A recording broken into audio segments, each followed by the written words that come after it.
우리 한번 인사 나누실까요? 잘 오셨습니다. 사랑하고 축복합니다. 잘 오셨습니다. 사랑하고 축복합니다. 반갑습니다.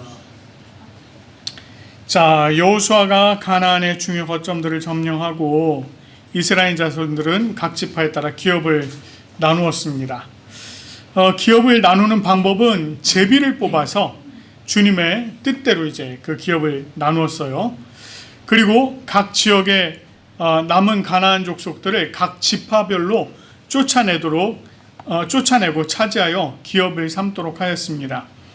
자, 이렇게 기업을 뽑아서 제비를 나눌 때 갈렙이 여호수아 앞에 나와서 과거에 가데스 바네아에서 자기가 있었던 정탐꾼으로 참여해서 보고한 일을 회상하면서 지금 자신이 85세이지만 아직은 싸움에 출입할 수 있다 라고 얘기를 하면서 이 산지를 지금 내게 주소서 이렇게 말하면서 헤브론 산지를 자신에게 줄 것을 청하였습니다. 자, 이에 여호수아가 헤브론을 그에게 주어서 기업을 삼게 했습니다. 자, 그리고 오늘 본문 15장 말씀을 보니까 갈렙이 속한 유다 지파가 제비 뽑아 얻은 기업의 경계와 성읍들을 상세하게 기록하고 있습니다. 아까 여러분들 말씀 보실 때 참 저게 좋은 게 어디 막 이러면서 그 점까지 다 찍어서 표시를 다 해주죠. 그래서 참 좋다라는 생각이 듭니다. 그 지역들을 이제 전부 다 이렇게 상세하게 기록을 하고 있습니다. 특별히 1절부터 12절까지 말씀을 보면 유다의 경계를 묘사를 했어요. 자, 그 내용을 살펴보면 그 경계가 비교적 자세하게 묘사가 되었는데 그 경계를 이루게 하신 하나님의 세세한 손길이 거기에 다 표현이 되어 있습니다. 어디서부터 어디 아주 그냥 세세하게 다 표현이 되어 있어요. 특별히 유다 족속이 차지한 땅은 예루살렘을 포함한 남쪽의 대부분의 땅이었고요. 가장 큰 기업을 얻게 되었습니다.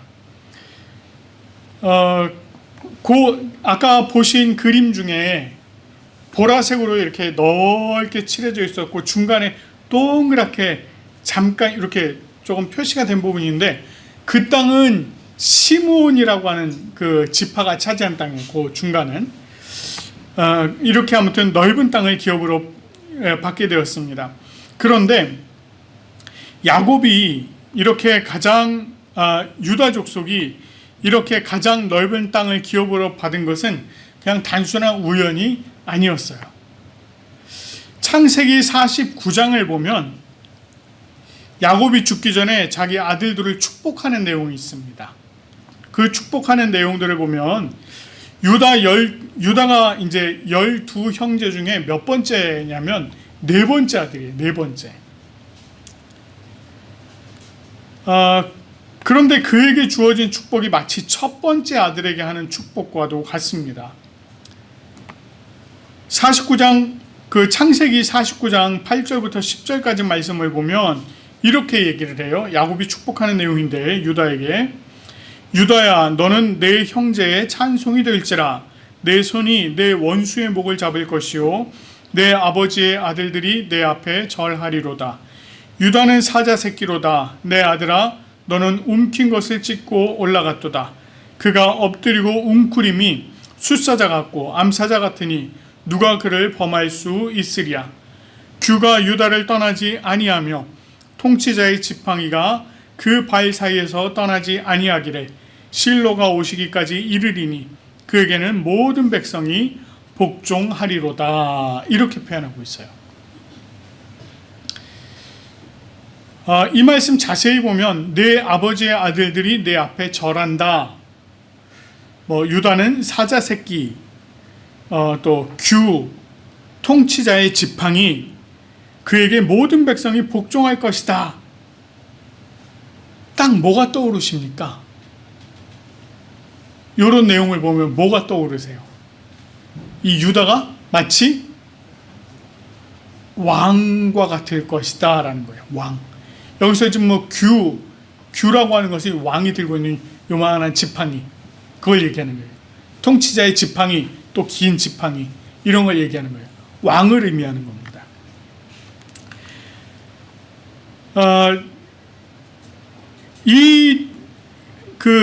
이 말들은 이제 마치 유다가 왕과 같은 위치에 있을 것이다라고 하는 그 내용이었고, 이 내용이 실제로 성취가 되는데, 이스라엘의 가장 위대한 왕 누구였죠? 다윗이 어느 지파였을까요? 유다 지파였어요. 예, 다윗이 유다 지파였습니다. 첫째 왕 사울은 베냐민 지파였는데, 이 사울 이후에 다윗이 유다 지파로서 왕이 되었고, 그의 아들 솔로몬, 그리고 그 이후에 모든 왕들이 다 유다 지파에서 나오게 됩니다. 그리고 이 왕권이 계속해서 이어졌고, 더 나아가서 나중에 이 땅에 오신 예수 그리스도, 지파로는 어떤 지파로 오셨을까요? 바로 유다의 지파로 오셨어요. 유다 지파입니다. 육신적으로 그 몸을 입고 오실 때 유다 지파였습니다. 야곱이 자기 아들 유다에게 축복한 것과 같이 유다는 남쪽의 가장 큰 지역을 기업으로 얻게 되었고, 그곳을 중심으로 이후에 이스라엘의 왕권의 중심지가 되는 그런 모습들이 보여주고 있는 것입니다. 그리고 이어서 갈렙의 이야기가 계속되고 있습니다. 13절 말씀을 보면, 여호와께서 여호수아에게 명령하신 대로 여호수아가 기럇 아르바 곧 헤브론을 유다 자손 중에서 분깃으로 여분네 아들 갈렙에게 주었으니, 아르바는 아낙의 아버지였더라. 이렇게 이제 얘기합니다. 갈렙이 이 산지를 지금 내게 주소서 라는 말로 얻은 땅은, 이게 그저 말 몇 마디로 얻은 땅이 아니라는 것이에요. 이것이 여호와 하나님께서 주신 땅이다 라고 하는 걸 오늘 요 본문, 여호와께서 여호수아에게 명하여 갈렙에게 주시기로, 이렇게 이제 표현하고 있는 것입니다.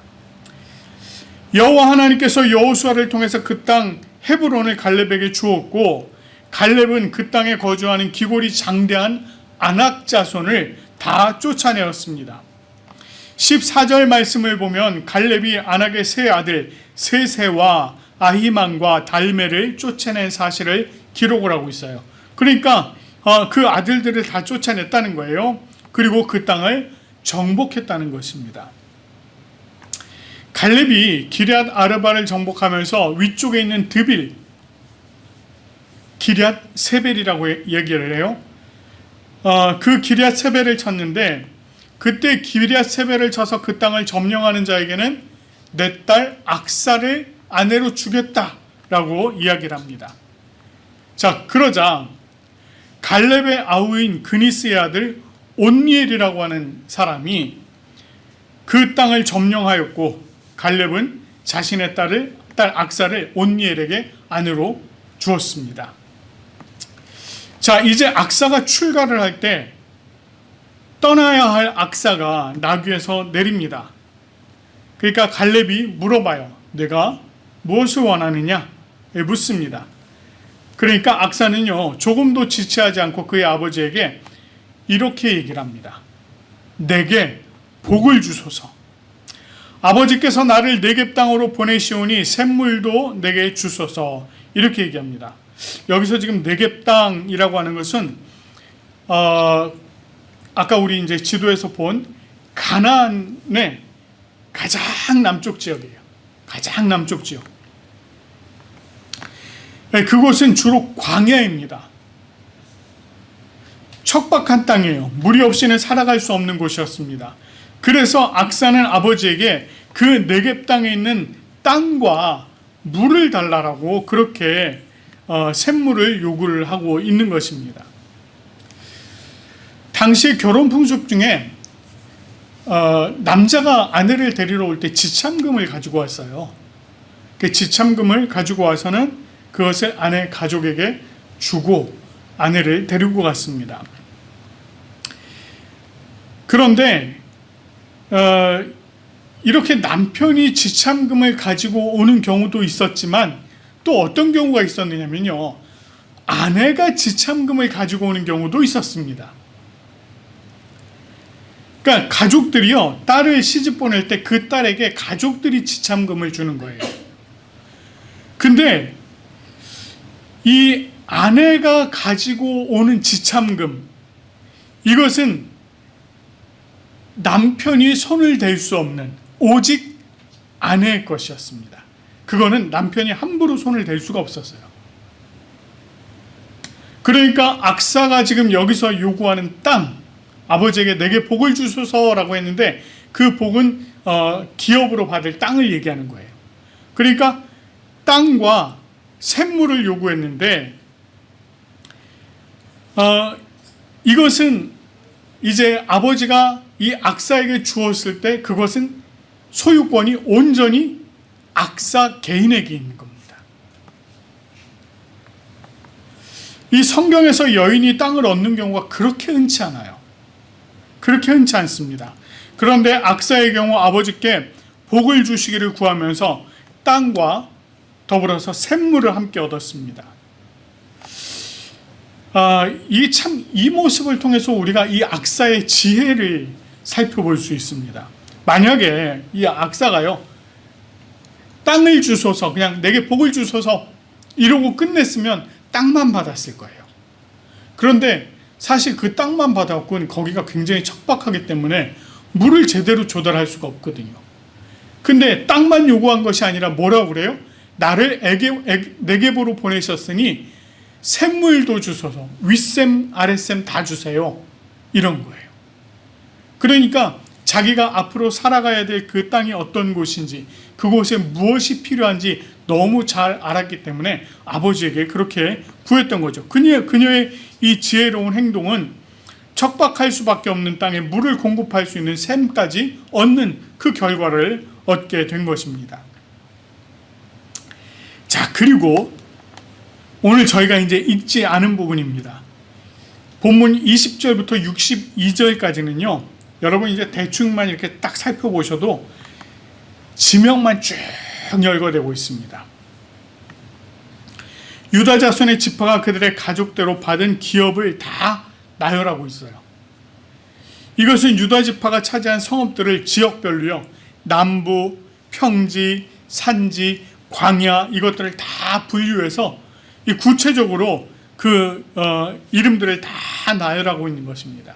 여기에 나와 있는 이 성읍들이 100개가 넘어요. 이 많은 성읍들을 성경에서 꼼꼼하게 기록하고 있는 이유는 이 성읍들 중에 어느 것 하나도 하나님의 은혜 없이 얻게 된 것이 없다는 겁니다. 모든 성읍들 다 하나님께서 은혜를 베풀어 주셔서 그것을 얻게 되었다라고 하는 걸 지금 이야기하는 거예요.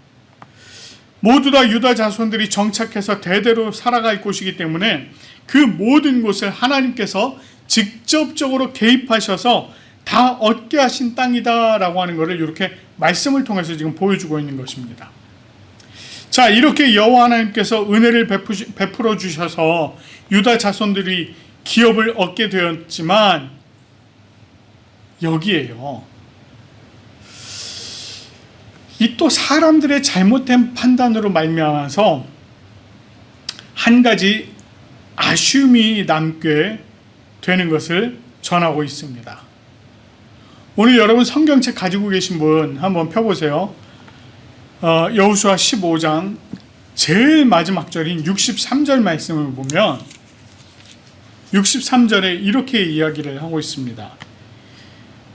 예루살렘 주민 여부수 족속을 유다 자손이 쫓아내지 못하였으므로 여부수 족속이 오늘까지 유다 자손과 함께 예루살렘에 거주하니라, 이렇게 이야기를 하고 있습니다.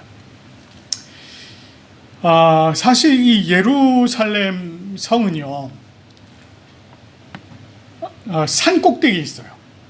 예루살렘 성이 산 꼭대기에 있습니다. 그리고 그 산 밑으로는요 전부 다 골짜기예요. 사방이 다 골짜기입니다. 그러니까 사실 이 전쟁을 하는 입장에서는 산 위에 있는 쪽이 훨씬 유리해요. 그거는 뭐 과거도 마찬가지고 오늘날도 마찬가지고 그렇습니다. 그러니까 이때 당시에도 여부스 족속이 예루살렘에 있었거든요. 예루살렘에 여부스 족속이 살고 있었단 말이에요. 근데 이 여부스 족속을 이 유다 족속이 몰아내야 되는데 거기를 못 올라가는 겁니다. 그러니까 전쟁에 거기를 열심히 치고 올라갔어야 되는데 정말 열심히 치고 올라갔어야 돼요. 그럼 하나님께서 도우셨을 텐데 이들이 그거를 안 한 겁니다. 그 지역을 기업으로 받은 이들이 그거를 그냥 놔둔 거예요. 뭐 몇 번 시도는 했겠죠. 근데 결국은 그냥 천혜의 요새, 이 난공불락과 같은 이 예루살렘을 그냥 놔두기로 한 겁니다. 그렇기 때문에 유다 지파의 군사력으로는 여부스 족속을 완전히 몰아내기 쉽지 않았다. 그러니까 이게 사실은 유다 족속 전체가 모여서 싸울 때, 그러니까 여호수아가 중심이 돼서 전체가 모여서 싸울 때 거기에 왕이었던 예루살렘의 왕이었던 아도니세덱을 죽이긴 했어요. 죽이긴 했습니다. 그런데 그때 차라리 아예 예루살렘까지 밀고 올라가서 거기에 족속들을 다 몰아냈으면은 아마 거기를 다 차지했을 수도 있습니다.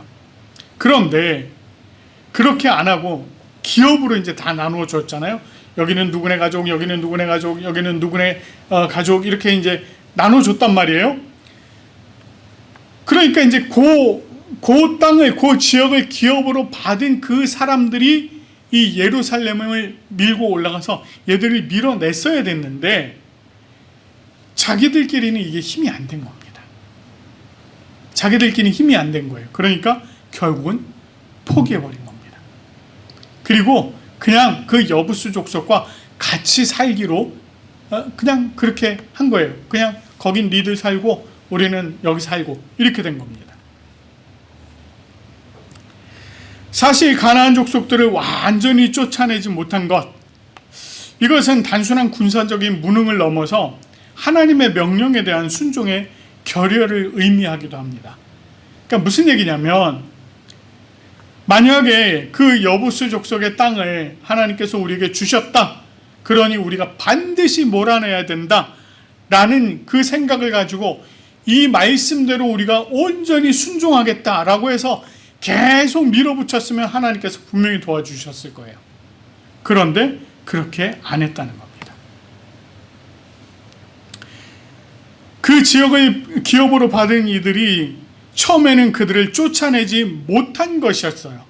그랬지만 점점 시간이 흐르면서 그냥 그 상태에 타협하고 안주하는 결과를 맞게 된 것입니다. 그런데 이것이 결정적으로 그들에게 걸림돌이 됩니다. 이후에 여호수아 이후에 도래하는 사사기 시대에 이스라엘 자손들이 영적으로 타락하는 일이 발생을 해요.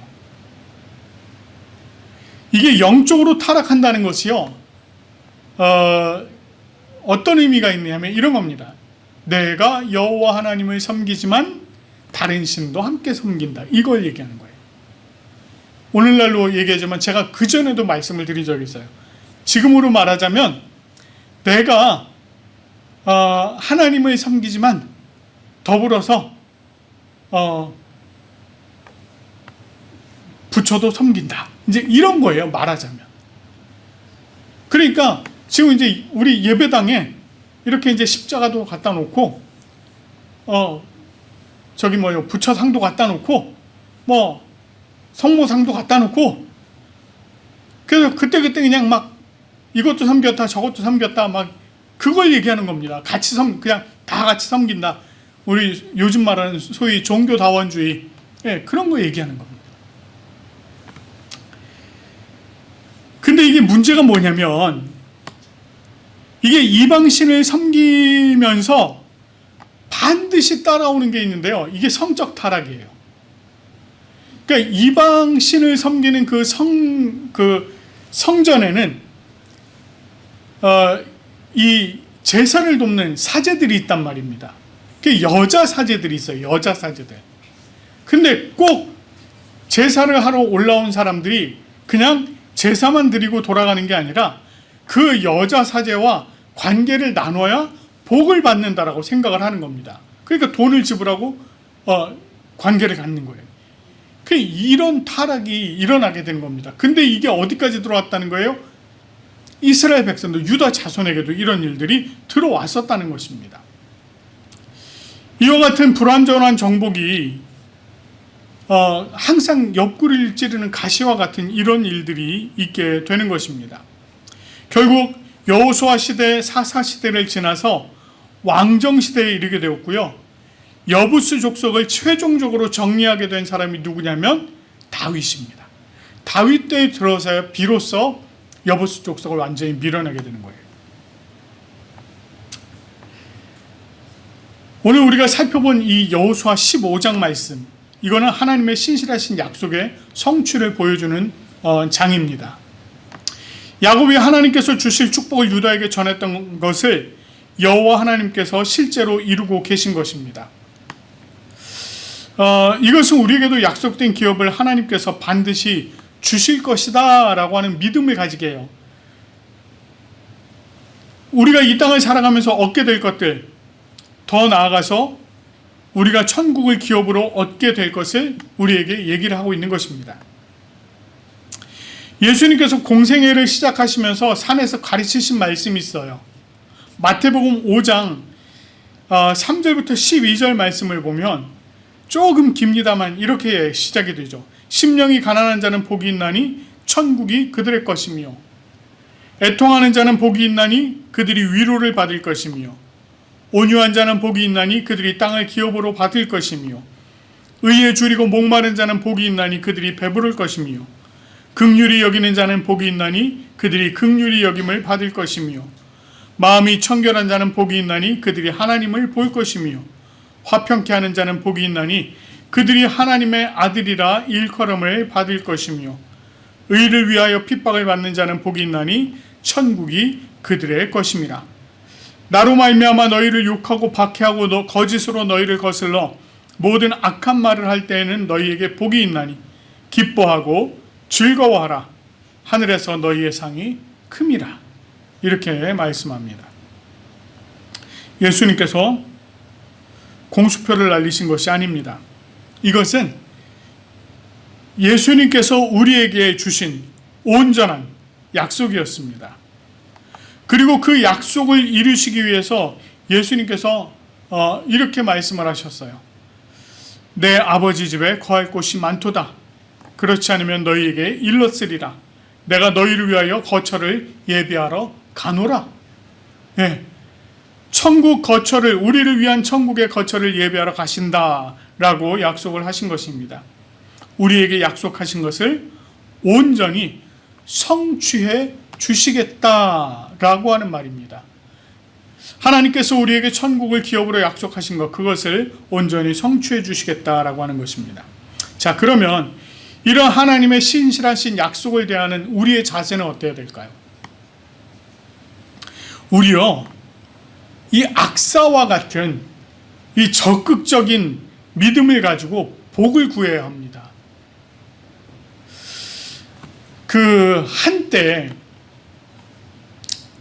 한때요, 우리나라에 이제 그 기독교가 복을 구하는 일이 이제 많았단 말이에요.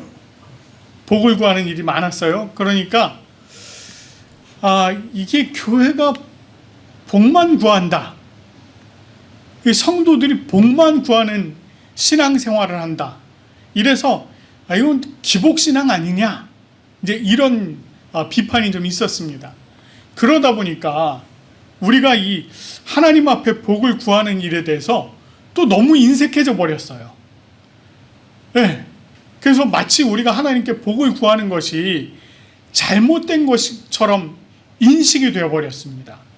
그런데 우리가 복만 구하는 것은 잘못되었지만 복을 구하는 건 잘못된 일이 아닙니다. 그러니까 우리가 사실 복을 구해야 된다는 거예요. 여호와 하나님께서 우리에게 부어주실 복을 구해야 된다는 것입니다.